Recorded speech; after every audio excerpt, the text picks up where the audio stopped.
আলিশান পাক দরবারে লক্ষ কোটি শুকরিয়া আদায় করছি যে আল্লাহ তাআলা বড় দয়ার মায়া করে আমাদেরকে পবিত্র জিল হজ, অত্যন্ত মহিমান্বিত, অত্যন্ত গুরুত্বপূর্ণ, অত্যন্ত সম্মানিত এই মাসে প্রথম জুমার নামাজে এসে এই প্রতিকূল পরিবেশেও আমাদেরকে মসজিদে হাজির হওয়ার সুযোগ করে দিয়েছেন। একবার ইমানি আওয়াজে চিৎকার দিয়ে বলুন আলহামদুলিল্লাহ। সাথে সাথে ওই নবীজির নুরানি রওজা মুবারকে লক্ষ কোটি দুরূদের হাদিয়া পেশ করছি যে দয়াল নবী আমাদেরকে বড় মায়ার দয়া করে এই মাসের যে 10 দিনের গুরুত্বপূর্ণ কার্যক্রম আমরা কিভাবে পরিচালিত করতে পারি সেই বিষয়ে সুস্পষ্ট ধারণা আমাদেরকে দিয়েছেন। নিজে আমল করেছেন, সাহাবায়ে কেরামকে আমল করতে বলেছেন। সকলে আরো একবার বলি আলহামদুলিল্লাহ। আমি আরো একজনকে স্মরণ করছি আজকের দিনে, যিনি হলেন আমাদের এই মহামূল্যবান সিলসিলার যিনি অভিভাবক শেখ সুলতান সৈয়দ আব্দুল কাদের জিলানী রহমতুল্লাহ আলাইহি, অন্যতম গুরুত্বপূর্ণ শ্রেষ্ঠ খলিফা খাজা আব্দুর রহমান চৌরবি খিজরি আলবী রহমতুল্লাহ আলাইহি, যিনি মাত্র আলী বা তা সা এই 3-4টা হরফ, 5-6টা হরফ এর বেশি লেখাপড়া না করেও 30 পারা আরবি ভাষায় দুরূদ শরীফের কিতাব লিখেছেন। তিনি হলেন আমাদের এই সিলসিলার প্রধান, যার খলিফা হচ্ছেন হুজুর আল্লামা সৈয়দ আহমদ শাহ সিরিকুটি রহমতুল্লাহ আলাইহি। ওনার খলিফা হচ্ছেন আল্লামা তৈয়ব শাহ কিবলা রহমতুল্লাহ আলাইহি। ওনার খলিফা হচ্ছেন এই প্রতিষ্ঠানের প্রতিষ্ঠাতা আল্লামা সৈয়দ মোহাম্মদ তাহের শাহ সাহেব কিবলা মুদ্দাসিল্লুহুল আলী। আওয়াজ দিয়ে বলেন মারহাবা। এই মহান যুবশ্রেষ্ঠ সাধক সম্পর্কে আপনারা যদি আদ্যপান্ত জানতে চান, অত্যন্ত তাত্ত্বিক আলোচনা শুনতে চান, আপনাদেরকে আজ রাতে মাদার টেক খানকা শরীফে দাওয়াত দেওয়া হচ্ছে। ওখানে আজ খাজা আব্দুর রহমান চৌরবি খিজরি আলবী রহমতুল্লাহ আলাইহি আসলেই একজন যোগ্য আলেম, যোগ্য ওলি, যারা সত্যিকারের ইলমের খেদমত করেছেন, দ্বীনের খেদমত করেছেন, যাদের জীবনে কোনো স্বার্থ ছিল না, কোনো লোভ লালসা ছিল না, এমন একজন ওলির জিন্দেগি সম্পর্কে যদি জানতে চান, all of you are cordially invited at the place mother take খানকা শরীফ। বাদ মাগরিব আপনারা সবাই চলে আসবেন ইনশাআল্লাহ। আমি আলোচনা করব আজকে সেখানে খাজা চৌরবি রহমতুল্লাহ আলাইহি জিন্দেগির উপরে। আল্লাহ তাআলা আমাদের সকলকে তৌফিক দান করুক, জোরে বলেন আমিন। আজ যে আয়াতে কারিমা সূরা ফাজর থেকে ওয়ালায়ালিন ওয়াল ফাজর ওয়ালায়ালিন আশর, জোরে বলেন সুবহানাল্লাহ। রব্বুল আলামিন ফজরের শপথ করেছেন এবং 10টা রাতের শপথ করেছেন। এটা নিয়ে অনেক তাফসিরাতে বিভিন্ন কথা থাকলেও যে বিষয়টি আমরা অত্যন্ত গুরুত্বের সাথে নিয়েছি, মুফাসসিরিনে কেরাম ইরশাদ করছেন এই 10 রাত মানে জিল হজের প্রথম 10 রাত, জোরে বলেন সুবহানাল্লাহ। জিল হজের প্রথম 10 রাতের গুরুত্ব এমন যে এই রাতগুলোর মধ্যে আপনি যদি ইবাদত বন্দেগী করেন, লাইলাতুল কদরের যেমন মূল্য রয়েছে, লাইলাতুল বারাতের যেমন মূল্য রয়েছে, 2 ঈদের আগের রাতের যে মূল্য রয়েছে, ইয়ৌমুল জুমা, জুমার আগের রাতের যে মূল্য রয়েছে, তেমনই মূল্যবান 10টি রাত হলো জিলহজের প্রথম 10 রাত। সুবহানাল্লাহ। এই রাতগুলোর মধ্যে আপনি যদি নফল ইবাদত করেন, আপনি যদি তওবা করেন, এই দিনগুলোতে আপনি যদি রব্বুল আলামিনের জন্য জিকির করেন, তাসবিহ তাহলিল করেন, আল্লাহ তাআলা আপনাকে অত্যন্ত উত্তম বেলা হিসাব জাযা দিয়ে থাকবেন। বিশেষ করে এই 10 দিনের ভিতরে এমন একটা দিন রয়েছে যেটা হলো 9 জিলহজ, ইয়ৌমে আরাফা, জোরে বলেন সুবহানাল্লাহ। যে ইয়ৌমে আরাফা আমাদের বাংলাদেশে হিসেব অনুযায়ী পড়বে শুক্রবার, আর সৌদি আরবে বৃহস্পতিবার হয়ে যাবে। ইয়ৌমে আরাফার দিন রোজা রাখলে হাদিসে পাকে আছে 1 বছর আগের গুনাহ মাফ, 1 বছর পরের গুনাহ মাফ। এটা একেবারে সহিহ হাদিসের মধ্যে আছে যে কেউ যদি ইয়ৌমে আরাফা, আরাফার দিন রোজা রাখে, সে 1 বছর আগের গুনাহ মাফ হয়ে যাবে, তার 1 বছর পরের গুনাহ মাফ হয়ে যাবে, মানে অগ্রিম গুনাহ মাফ। জোরে বলেন সুবহানাল্লাহ। This is the day of Muslim. এটা মুসলমানের দিন। একজন মুসলমান ইয়ৌমে আরাফা পালন করবে। জোরে বলেন সুবহানাল্লাহ। এরপরে 9 জিলহজ ফজর তথা সুবহে ফজরের নামাজ থেকে 13 জিলহজ আসর সহ, সুবহানাল্লাহ জোরে বলেন, 9 জিলহজ ফজর থেকে 13 জিলহজ আসর সহ তাকবীরে তাশরিক রয়েছে। জোরে বলেন সুবহানাল্লাহ। এই তাকবীরে তাশরিক হযরতে ইব্রাহিম আলাইহিস সালাম যখন হযরতে ইসমাইল জবিহুল্লাহ আলাইহিস সালামকে জবে করে দিচ্ছেন আল্লাহর জন্য, তখন রব্বুল আলামিন এই কোরবানি কবুল করে নিয়েছেন। কারণ আল্লাহ রক্ত চান না, আল্লাহ গোশত চান না। আল্লাহর কাছে রক্ত, গোশত, চর্বি, হাড্ডি, চামড়া কিছুই যায় না। লা ইয়ানালাল্লাহা লুহুমুহা ওয়ালা দিমাউহা ওয়ালাকিন ইয়ানালুহুত তাকওয়া মিনকুম। আল্লাহর কাছে পৌঁছে যায় আপনার হৃদয়ের ভিতরে কি আছে সেটাই আল্লাহর কাছে চলে যায়। ঠিক কিনা কথা বলেন? আপনার পশু কি, আপনার কোরবানি কি, আপনি কত বড় পশু জবে করেছেন, আপনি কত সাইজের পশু জবাই করেছেন, আপনার পশু কত কেজি হয়েছে, এটা ইম্পর্টেন্ট নয়। ইম্পর্টেন্ট হচ্ছে আপনার হৃদয়ের ভিতরে কতটুকু ইখলাস রয়েছে, কতটুকু নিখুঁত নিয়ত রয়েছে আল্লাহর ব্যাপারে, আল্লাহর রাস্তায় কোরবানি দেওয়ার ব্যাপারে। তো ইব্রাহিম আলাইহিস সালাম যখন নিজের সন্তানকে জবে করে দিচ্ছেন, তার মানে বুঝতে হবে যে কতটুকু আনুগত্য, কতটুকু আল্লাহর প্রতি ইব্রাহিম আলাইহিস সালামের নির্ভরশীলতা, কত বড় খলিল তিনি। জোরে বলেন সুবহানাল্লাহ। তিনি যখন দিচ্ছেন তখন ফেরেশতারা সবাই আকুতি মিনতি করছে রব্বুল আলামিন ইসমাইল জবিহুল্লাহকে যদি জবে করে দেয়া হয় তাহলে রাসূল পাকের নূর মুবারক তো সামনের দিকে আর যাবে না। কারণ নবীজি তো ইসমাইল আলাইহিস সালামের বংশ দিয়েই নবীজির আগমন, এটাকে স্টপ করা দরকার। আল্লাহ খুশি হয়ে গেলেন ইব্রাহিম আলাইহিস সালামের কোরবানি দেখে। তখন জিবরিল আলাইহিস সালামকে পাঠাচ্ছেন, জিবরিল যাও একটা বেহেশত থেকে দুব্বা নিয়ে যাও। তো জিবরিল আমিন যতবার পৃথিবীতে সবচেয়ে দ্রুত এসেছেন তার মধ্যে এইবার ছিল অন্যতম দ্রুত আসা। তখন তিনি আসমান থেকে আওয়াজ দিচ্ছেন যাতে ছুরি চালিয়ে না দেয়। তিনি আওয়াজ দিলেন আল্লাহু আকবার, আল্লাহু আকবার, জোরে বলেন সুবহানাল্লাহ। তখন জিবরিল আলাইহিস সালামকে দেখে, ওনার আগমন দেখে ইব্রাহিম আলাইহিস সালাম আওয়াজ করলেন লা ইলাহা ইল্লাল্লাহু আল্লাহু আকবার, জোরে বলেন সুবহানাল্লাহ। লা ইলাহা ইল্লাল্লাহ, লা ইলাহা।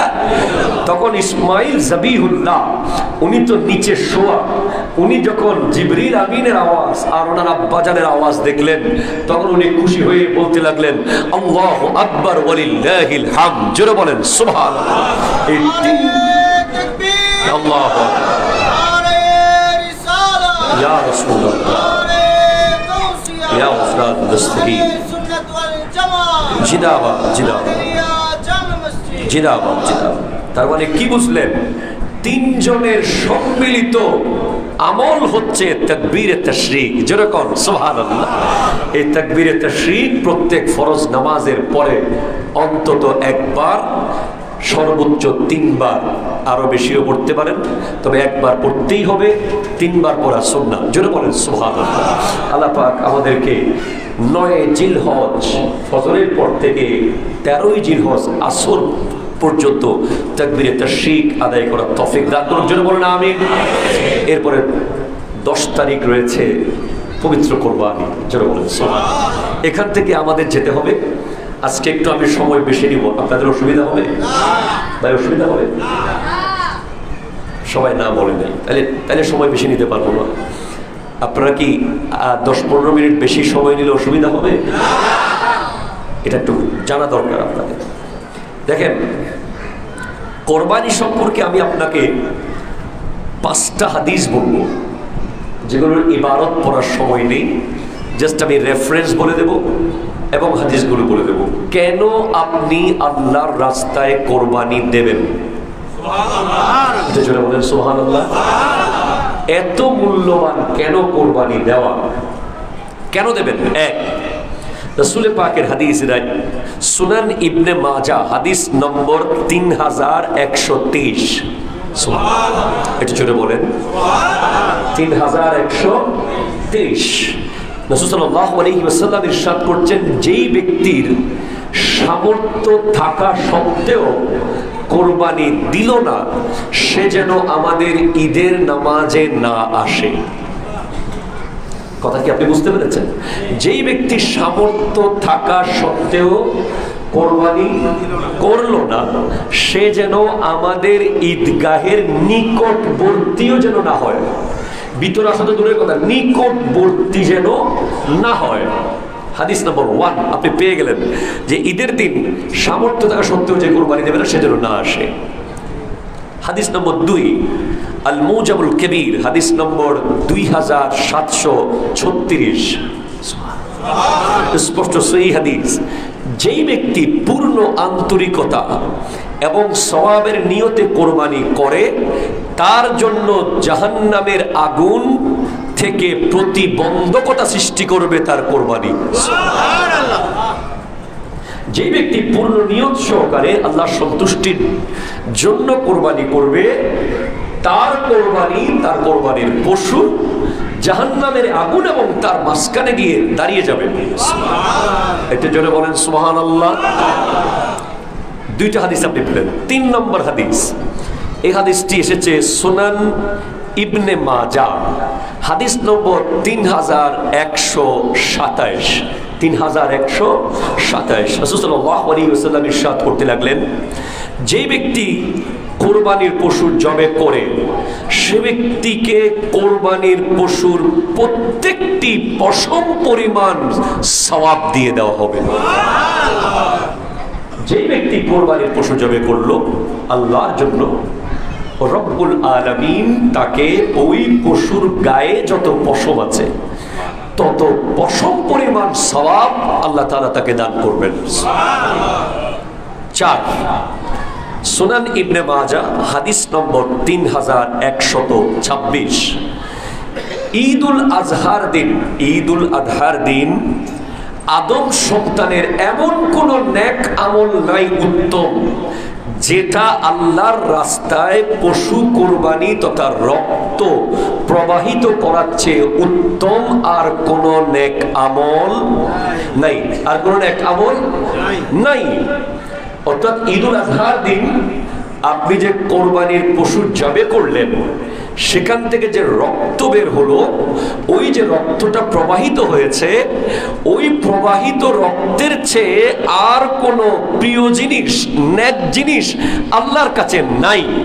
নিশ্চয় কোরবানির পশু কিয়ামতের দিন তার শিং, লোম, খুর সহ উপস্থিত হয়ে যাবে। আপনি তো কোরবানির দিন পশুর শিং ফেলে দিয়েছেন, কোরবানি যখন করেছেন শিং কি বাসায় নিয়ে গেছেন?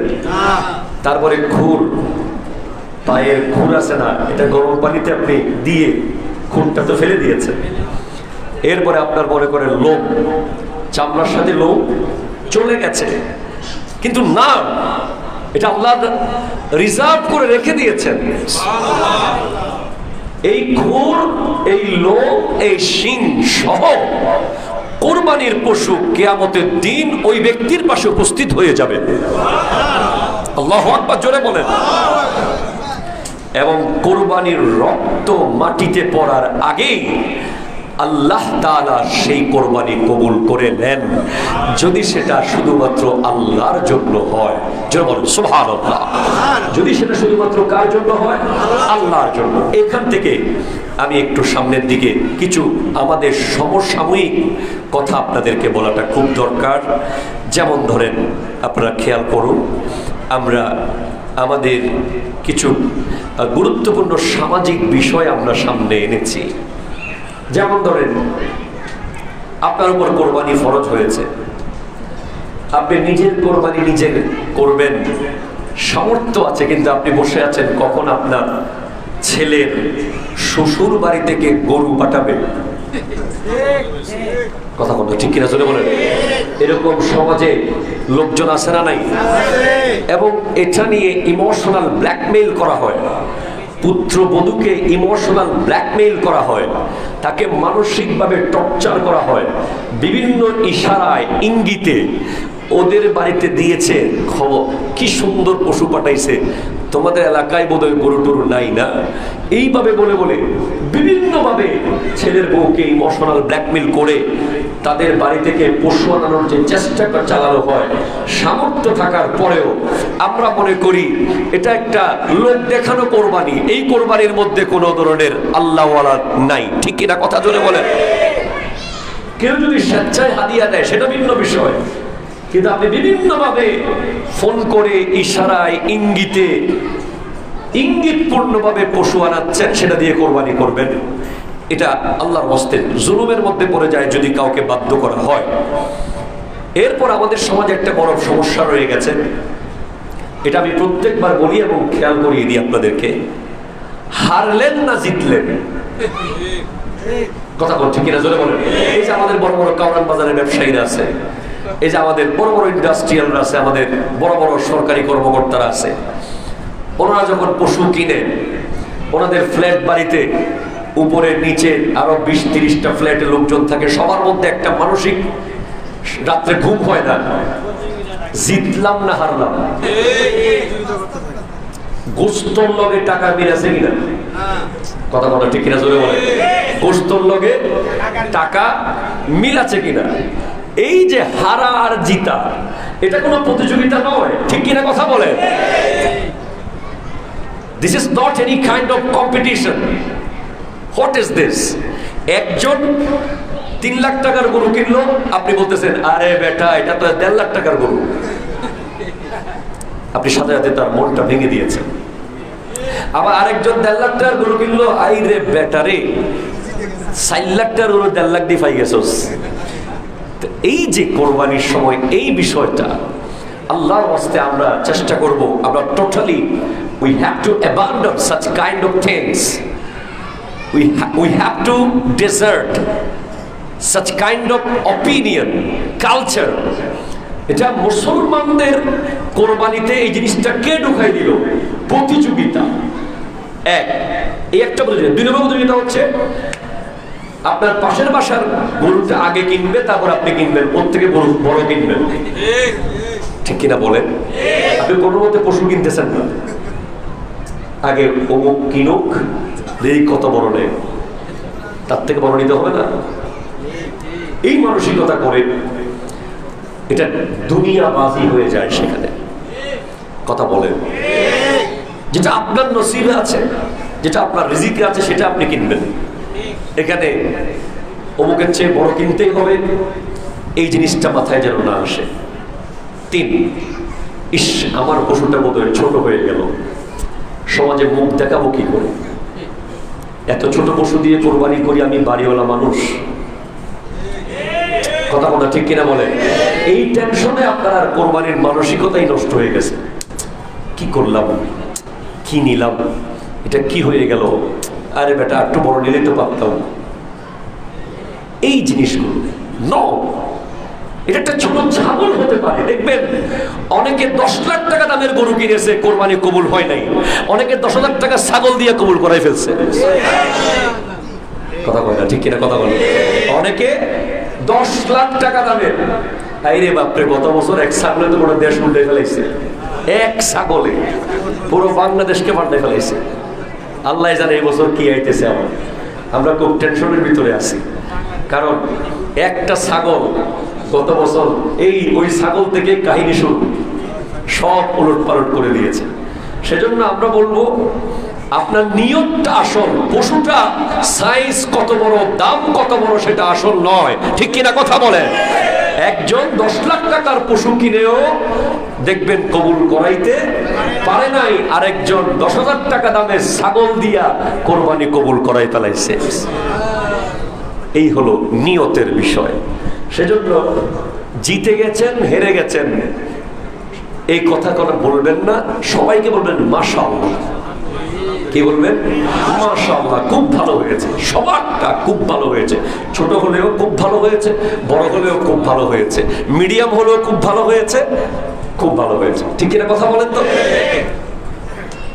আরেকটা গুরুত্বপূর্ণ পয়েন্ট, আমাদের আশেপাশে অনেক অস্বাবলম্বী লোকজন আছে যারা কোরবানি করতে পারবে না, বা অবস্থা আমরা সারা বছর পাশে থাকি তাই দেখি, কথা কয় না, ওরা যে কোরবানি করার সামর্থ্য রাখে না, কিংবা তারা বড় বড় ধরনের সমস্যায় আছে, কোনো ধরনের ব্যবসায় লস হয়েছে, কঠিন প্রবলেম আছে, কোরবানি করবে না, এটা আমরা জানি। এই টাইপের প্রবলেম আছে এমন প্রতিবেশী, এমন আশেপাশে পরিচিত লোকজন যারা আছে, যাদের ব্যাপারে আমরা অবগত, তারা কোরবানি করছে কিনা এই প্রশ্ন তাদেরকে না করা উচিত। কথাটা কি বুঝতে পারছেন?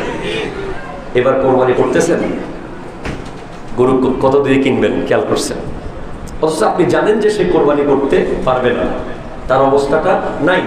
হ্যাঁ, আপনার যদি খুব বেশি কিউরিসিটি থাকে, আপনি অন্য কোনোভাবে যে জানতে পারেন, ডিরেক্টলি প্রশ্ন করলে, বিশেষ করে স্বাবলম্বী ব্যক্তিরা অস্বাবলম্বী ব্যক্তিকে যখন এই প্রশ্ন করে যে এবার কোরবানি করছেন কিনা, কত দিয়ে পশু কিনতেছেন, কোন হাট থেকে কিনবেন, তখন বেচারা বিব্রত বোধ করে, কারণ তার তো অবস্থা নাই। সেজন্য এই টাইপের প্রশ্ন করার আগে সামনের ব্যক্তিটার আদ্যপান্ত জানার দরকার। ঠিক কিনা কথা বলেন? এটা মাথায় রাখবেন। এরপরে অস্বাবলম্বী ব্যক্তি যিনি, যদি আপনার পক্ষে সম্ভব হয়, আপনার প্রতিবেশী হোক, আপনার আত্মীয় স্বজন, ধরেন আপনার ফুফু একজন কোরবানি করতে পারছে না, আপনার খালা একজন কোরবানি করতে পারছে না, বা আপনার চাচা একজন কোরবানি করতে পারছে না, আপনি পশুর হাটে যাওয়ার সময় তাকে সাথে নেন, জোর করে নিয়ে যাবেন, তাকে সাথে নিয়ে কোরবানির পশু তাকে সহ নিয়ে কিনেন, এমন ভাবে কিনবেন যেন মনে হয় যে এটা সে কিনতেছে। কথাটা কি বুঝতে পেরেছেন? এগুলো হচ্ছে আল্লাহকে রাজি করার কিছু উপায়। যারা বলেন সুবহানাল্লাহ, আল্লাহকে রাজি করার কিছু উপায় হচ্ছে এগুলো। এবং কোরবানির দিন এমন একটা অবস্থা সৃষ্টি করেন, পরিবেশ, যেন পশুটা তার, আপনার কিছুই নাই এখানে। আরে আসেন, পশু জবে করতে হবে না, সবাই মিলে, আরে ধরেন, আরে আপনি পশুটা জবে করেন, ধরেন ছুরিটা নিয়ে আসেন, কাটতে হবে তো। এইভাবে করে পরিবেশ তৈরি করবেন যেন গরিব মানুষটা বুঝতেই না পারে সে কোরবানি করে নাই। ঠিক কিনা কথা জোরে বলেন? যেন সে বুঝতেই না পারে সে কি করে নাই, কোরবানি করে নাই। আল্লাহ আমাদেরকে বোঝার তৌফিক দান করুক, আমিন জোরে বলেন। আমাদের কাছে কিছু গুরুত্বপূর্ণ প্রশ্ন এসেছে, একটা প্রশ্ন এসেছে খুবই গুরুত্বপূর্ণ। এক ভাই প্রশ্ন করেছেন হোয়াটসঅ্যাপের মাধ্যমে, হাওলাত করে কোরবানি দেওয়া যাবে কিনা, টাকা ধার করে কোরবানি দেওয়া যাবে কি না? হ্যাঁ, যদি কোনো মানুষ নেশাব পরিমাণ সম্পদের মালিক হয়, অর্থাৎ 7.5 তোলা স্বর্ণ বা 52.5 তোলা রৌপ্য, অথবা দুইটা মিলিয়ে যে কোনো একটা হবে, ধরেন অন্ন বস্ত্র বাসস্থান ঋণ, বলেন অন্ন বস্ত্র বাসস্থান ঋণ আদায় করার পরে যদি ওনার কাছে ওই 3 দিন 10, 11, 12 10, 11, 12 ইয়ামুল উদহিয়া, কোরবানির 3 দিনের মধ্যে যদি উনি কোনো একটা সময়ে মিনিমাম 80,000 টাকা ধরেন রূপার হিসেবে, যদি উনি মালিক হয়ে যায়, ওনার উপর কোরবানি ওয়াজিব। এখন উনি মালিক হয়েছেন ঠিক, কিন্তু ওনার পক্ষে এই মুহূর্তে স্বর্ণের দোকানে স্বর্ণ বিক্রি করা কিংবা রূপার দোকানে গিয়ে রূপা বিক্রি করার মতো সেই পরিস্থিতি নাই, কিংবা দোকান খোলা নাই, বা কোনো সিচুয়েশন নাই। তখন উনি ওনার কোনো আপনজনের কাছ থেকে কারজে হাসানা, যেটা হচ্ছে কোনো সুদ মুক্ত ঋণ, কি মুক্ত ঋণ? সুদ মুক্ত কারজে হাসানা নেবেন, যেটা উনি একটা নির্দিষ্ট টাইমে ওনাকে ফেরত দেওয়ার অঙ্গীকার করে উনি তার থেকে টাকা হাওলাত নিয়ে কোরবানি করতে পারবেন এবং করবেন। যারা বলেন সুবহানাল্লাহ। আবার লাখে 10,000 নিয়েন না, কথা কয় না, লাখে 10,000 নিয়ে কোরবানি করে ফেলিয়েন না একদম খুব জজবাই গিয়ে। এটা করা যাবে না। একদম স্পষ্ট কারজে হাসানা, যেখানে কোনো সুদ নাই। আপনজনের কাছে টাকা আছে, ভাই আমি কোরবানি করতে চাই, আমাকে 20,000 টাকা দেন, আমি কোরবানি 1 সপ্তাহ পরে বা 2 সপ্তাহ পরে এততে দিনে আমার টাকা আসবে হাতে, আমি দিয়ে দেব। এভাবে কোরবানি করতে পারবেন। এরপরে আমাদের কাছে আপনাদের অনেক প্রশ্ন থাকে, আপনারা আমাদেরকে ব্যক্তিগতভাবে জানতে চাইবেন। আসলে জুমার নামাজে এতগুলো প্রশ্ন আমাদের উত্তর দেওয়াটা খুব কঠিন সময় হয়ে যায়। আমরা একটা গুরুত্বপূর্ণ কথা বলেই আমরা আরেক দিকে যাব, সেটা হচ্ছে কোরবানির পশু সম্পর্কে। পশুর উপরে জুলুম এই একটা সপ্তাহ, আজকে শুক্রবার থেকে আগামী শুক্রবার, শনিবারই তো কোরবানি নাকি? আগামী শনিবারে কোরবানি না? জি, ভুলে গেছেন। এই একটা সপ্তাহে আমাদের ফুল ফোকাস থাকবে ওই পশুটার উপরে, ঠিক কিনা? জোরে বলেন না ভাই। একজন পশু ব্যবসায়ী হোক, একজন পশু ক্রেতা হোক, দুইজনের কাছেই পশুটা গুরুত্বপূর্ণ। যিনি ব্যবসায়ী, উনি যেন পশুর উপরে এমন জুলুম না করে যে জুলুমের কারণে পশুটা কিয়ামতের মাঠে আল্লাহকে তার বিরুদ্ধে সাক্ষী দেয়। আমরা দেখতে পাই যে অনেক ব্যবসায়ী ভাইয়েরা ঘন্টার পর ঘন্টা পশুকে দাঁড় করিয়ে রাখে। কেন? বসে গেলে আবার যদি তুলতে না পারি। এরপরে অনেক ব্যবসায়ীর সাথে আমার কথা হয়েছে, মাঝে মাঝে কথা বলি, ভাই কুষ্টিয়াতে গরু আনলে কেমন হয়? বলে হুজুর এক খারাতে লয়ে এইতে বসিটা, মাঝখানে বসানো যাবে না। এই যে ব্যাপারটা, আমরা মনে করি আমরা চাইলে এটাকে আমরা সংশোধন করতে পারি যদি মানবিকতা অন্তর থেকে আসে। এরপর অনেক ব্যবসায়ীরা দেখা যায় বাজারে পশুকে কোনো খাবার দাবার দিচ্ছে না, কারণ চিন্তা করতেছে দাম যদি না পাই খানার টাকাটাও লস। না, এটা জবান নাই, কণ্ঠ নাই, কথা বলতে পারে না, কিন্তু তার মধ্যে রূহ আছে, তার মধ্যে এহসাস আছে, তার মধ্যে অনুভূতি আছে। সে আল্লাহর দরবারে বিচার দেওয়ার ক্ষমতা রাখে, ঠিক কিনা কথা বলেন? এজন্য এই নিষ্ঠুরতা করা যাবে না। 1 বছর আমি দেখেছিলাম যে পশুর চোখের ভিতরে মরিচ ঢুকাই দেওয়া হয়েছে, কাঁচা মরিচ, যাতে করে সে সারা রাত না ঘুমিয়ে থাকে। গুরুত্বপূর্ণ। এরপরে জবাইয়ের পূর্বে পশুকে পানি পান করাতে হবে। অনেক মানুষ অবহেলা করে ক্ষুধার্ত এবং তৃষ্ণার্ত অবস্থায় পশুকে জবে করে দেয়। অনেক কসাইদের সুবিধার্থে অনেক পশুকে কোরবানির আগের দিন রাতে অভুক্ত রাখে, কসাইয়ের সুবিধার্থে। এটা কসাইয়ের কারবার না, এটা ইবাদত, ঠিক কিনা কথা জোরে বলে? এই জিনিস কোনোভাবে করা যাবে না। যেইটা আপনাকে জান্নাতে বাহন করে নিয়ে যাবে, যেই পশু আপনাকে কাঁধে চড়িয়ে পুলসিরাত পার করাবে, এটা জোরে বলবেন না ভাই সুবহানাল্লাহ?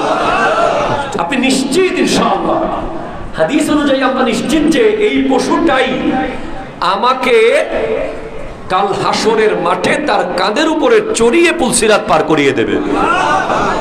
তাহলে আমার কতটুকু যত্ন, কতটুকু মায়া, কতটুকু মুহাব্বত এই পশুকে করা উচিত, ঠিক কিনা কথা বলেন? এরপর এক পশুকে অন্য পশুর সামনে জবাই না করা, যদি সম্ভব হয়। আপনারা তো ঢাকা শহরে তো এমন অবস্থা করে বাড়ি বাঁধছেন আপনারা যে খাট বাইর করার জায়গাও রাখেন নাই। ঢাকা বলেন, চট্টগ্রাম শহর বলেন, সব শহরের কথাই বলতেছে।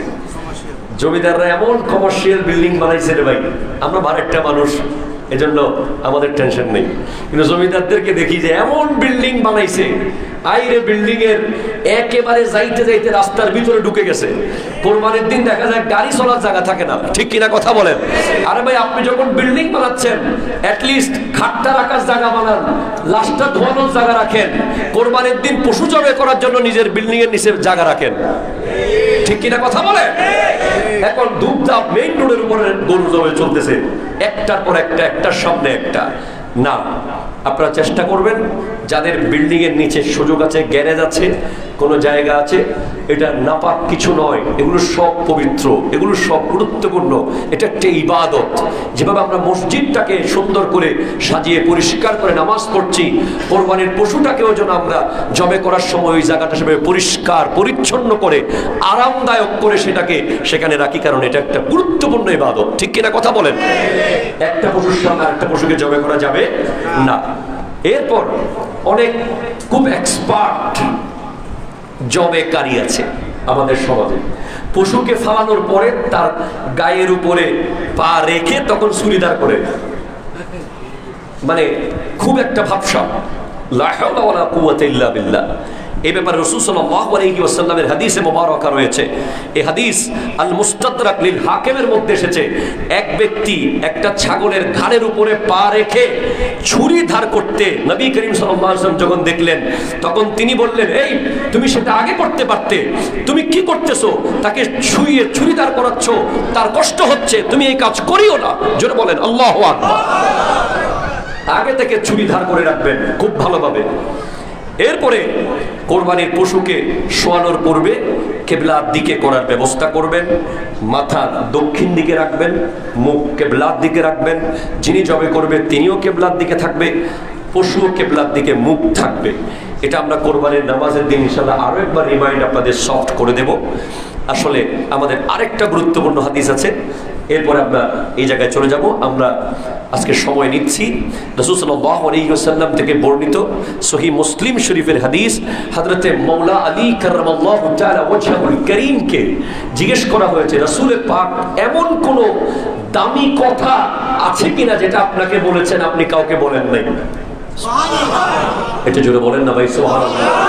হযরতে মাওলা আলী কাররামাল্লাহু তাআলা ওয়াজহুল কারীমকে জিজ্ঞেস করা হলো, সুইলা আলীউন আখাসাকুম রাসূলুল্লাহ সাল্লাল্লাহু আলাইহি ওয়াসাল্লাম বিশাইইন, এমন কোন কথা কি আছে যেটা আপনি কাউকে বলেন নাই, খুব খাস? তখন হযরতে মাওলা আলী কাররামাল্লাহু তাআলা ওয়াজহুল কারীম নিজের তলোয়ারের খাপের ভিতর থেকে একটা কাগজ বের করলেন। এই কাগজ বের করে বললেন, নবীজি আমাকে 4টি গুরুত্বপূর্ণ কথা বলেছে যেগুলো এই কাগজে আমি লিখে রেখেছি। তার মধ্যে 1 নম্বর রাসূল সাল্লাল্লাহু আলাইহি ওয়াসাল্লাম ইরশাদ করেছেন যে লানাল্লাহু মান যাবাহা বিগাইরিল্লাহ, ওই ব্যক্তির উপরে লানত যে আল্লাহর নাম ছাড়া অন্য কারো নামে জবে করে। খুব খেয়াল করেন, আমাদের সমাজে আমরা একটা কথা বলি যে কয়জনের নামে দিবেন, এটা বাবার নামে, এটা মায়ের নামে, এটা ভাইয়ের নামে, এটা বোনের নামে। এটা নিয়ে অনেক বিভ্রান্তি আমাদের মধ্যে ছড়িয়ে যায়। মূলত বাবার নামে মানে বাবার পক্ষ থেকে, কথাটা কি বুঝতে পেরেছেন? ভাইয়ের নামে মানে ভাইয়ের পক্ষ থেকে, বোনের নামে বোনের পক্ষ থেকে, মায়ের নামে মায়ের পক্ষ থেকে।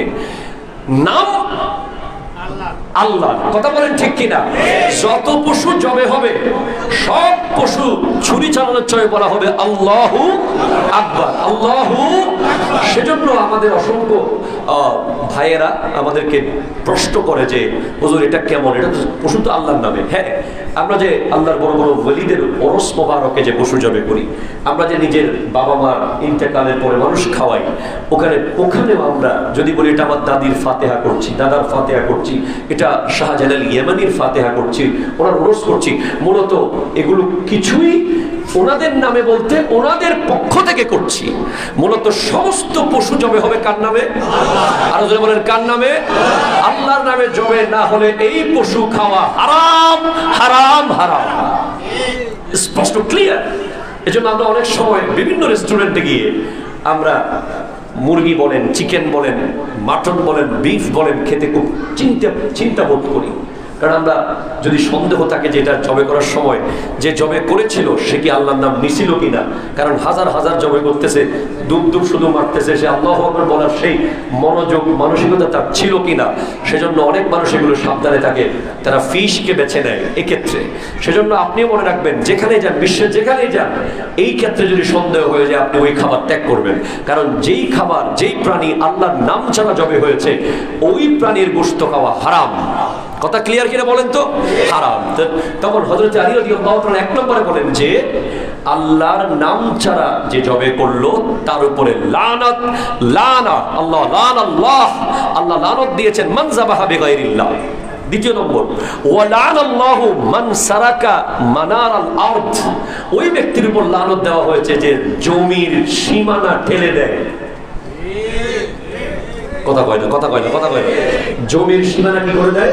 ঠেলে দেয়। আমরা সোশ্যাল মিডিয়ায় মাঝে মাঝে দেখি যে ফজরের নামাজের পরে আল্লাহ আল্লাহ জিকির করতেছে তসবিহ হাতে নিয়ে, আর এদিকে কোদাল দিয়ে কোবাই কোবাই নিজের ভাইয়ের জমি এক হাত ভিতরে ঠেলে দিচ্ছে, কয় আরেকটু কোপা, আরেকটু কোপা, আরেকটু কোপা। এই যে যারা জমির সীমানা ঠেলে দেয় তাদের উপর লানত দিয়েছেন কে? আরো জোরে বলেন না কে? জমির খুঁটি সামনের দিকে এনে দেয়, ভিতরে ঢুকিয়ে দেয়। এরপরে লানাল্লাহ মান লানা ওয়ালিদাহু, ওই ব্যক্তির উপর লানত যে তার বাবাকে অভিশাপ দেয়। অনেক সন্তান দেখবেন এই কোরবানির সময়, ঈদের সময়, বিভিন্ন সময় মরে যাওয়া বাবা, কবরে থাকা বাবাকে অভিশাপ দিয়ে থাকে যে আজকে আমার বাপ কিছু রেখে যায় নাই, তাই আমরা আজকে কি অবস্থায় আছি। এমন তেমন না, যারা বাবাকে অভিশাপ দেবে কোনো কারণে, বাবাকে অভিশাপ দেবে, তাদের উপর লানত করেছেন কে? আরো জোরে বলেন কে? আল্লাহ লানত। বাবাকে কখনো অভিশাপ দেওয়া যাবে? অভিশাপ দেওয়া যাবে না।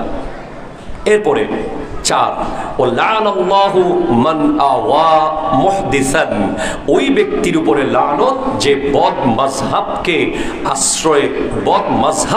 আশ্রয় দান করে, বদ আকীদাকে, বদ কোন ধরনের বদ ওপিনিয়নকে, বদ আকীদাকে, বদ মাযহাবকে যারা আশ্রয় দেয়, ওদের উপর লানত দিয়েছেন কে? আরো জোরে বলেন কে? আল্লাহ। অনেক কথা বলা রয়ে গেছে। কোরবানি যারা 7 জনে মিলে করবেন সর্বশেষ, বা 5 জনে মিলে করবেন, বা 3 জনে মিলে করবেন, তাদের প্রত্যেক জনের নিয়ত থাকতে হবে আল্লাহর সন্তুষ্টি। যদি একজনের নিয়ত গোশত খাওয়া থাকে, কারো কোরবানি হবে না। Clear concept. সেজন্য আপনি কার সাথে কোরবানি করছেন, ওই ব্যক্তি সিলেকশন করার সময় ভালোভাবে সিলেকশন করবেন। ওই ব্যক্তির নিয়তকে জিজ্ঞেস করবেন আল্লাহর জন্য। 7 জনে মিলে কোরবানি করেছেন, তখন গোশত ভাগ করার সময় মেপে করতে হবে। খুব সতর্ক এই ব্যাপারে। 7 জনের মধ্যে একজন যদি অসন্তুষ্ট হয়, কারো কোরবানি হবে না। খুব সতর্ক। এভাবে আমরা কোরবানি করব। সবচেয়ে গুরুত্বপূর্ণ হচ্ছে সারা জিন্দেগি আমার নবী উম্মতের পক্ষ থেকে একটা কোরবানি দিয়েছেন। জোরে বলেন সুবহানাল্লাহ। আপনারাও চেষ্টা করবেন আপনাদের কোরবানির একটা ইচ্ছা রাসূল সাল্লাল্লাহু আলাইহি ওয়াসাল্লামের জন্য দেওয়া। এটা আপনার জন্য বিশাল বড় সৌভাগ্যের বিষয় যে আপনি নবীজির পক্ষ থেকে কোরবানি দিতে পারতেছেন। সুবহানাল্লাহ। কেউ যদি আকীকা করতে চান কোরবানির ভিতরে, একটা গরুতে 7, মহিষে 7 ইচ্ছা, ওটে 7, ছাগলে 1, দুব্বাই 1, ভেড়াতে 1, মোট এই 6টা পশু। এর বাইরে কোনো পশু, হরিণ বলেন, গয়াল বলেন, কোরবানি হবে না, কারণ এগুলো গৃহপালিত নয়। কেউ যদি বলে যে আমি গৃহে এনে পালছি, তো তাও পরে হবে না, কারণ এটা ওরফের মধ্যে গৃহপালিত পশুর মধ্যে পড়ে নাই। এটা আপনি স্পেশালি শখ করে গৃহে পালছেন। তো এই 6টা পশু, তার মধ্যে কেউ যদি বলে যে আমি একটা পশু কিনেছি, আমার পরিবারে কোরবানি দেওয়ার মতো লোক আছে 4 জন, আরো 3টা এক্সট্রা আছে ভাগ। এই 3 ভাগের মধ্যে আপনি একটা ছেলে আর একটা মেয়ের কোরবানি দিতে পারবেন। সুবহানাল্লাহ, জোরে বলেন। মেয়ের পক্ষ থেকে 2 ভাগ, ছেলের পক্ষ থেকে 2 ভাগ, মেয়ের পক্ষ থেকে 1 ভাগ আপনি কোরবানি করতে পারবেন। সেভাবেই আপনি কোরবানি করতে পারবেন। আমাদের মধ্যে একটা কথা রয়ে গেছে, আকীকার গোশত কেউ খেতে পারবে না, খবরদার, বাপ মা আকীকার গোশত খাওয়া যাবে না। এই ধরনের কোনো বিষয় ইসলামে নাই। ইসলামে হাদিসে পাকে আছে, আকীকার গোশত নিজেও খাও, মানুষকেও খাওয়াও। সুবহানাল্লাহ বলেন। এরপরে আরেকটা কুসংস্কার আমাদের সমাজে আছে, এই 10 দিন মুরগি জবাই করা যাবে না। অনেক জায়গায় শুনেছি সেটা। এই ধরনের আজগবি কথা, আজগবি ফতোয়ার সাথে ইসলামের কোনো সম্পর্ক নাই। এই 10 দিন আপনি বেশি করে মুরগি জবাই করবেন, কারণ কয়দিন পরে তো গোশত খাবেন। এই 10 দিন বেশি বেশি মুরগি খান।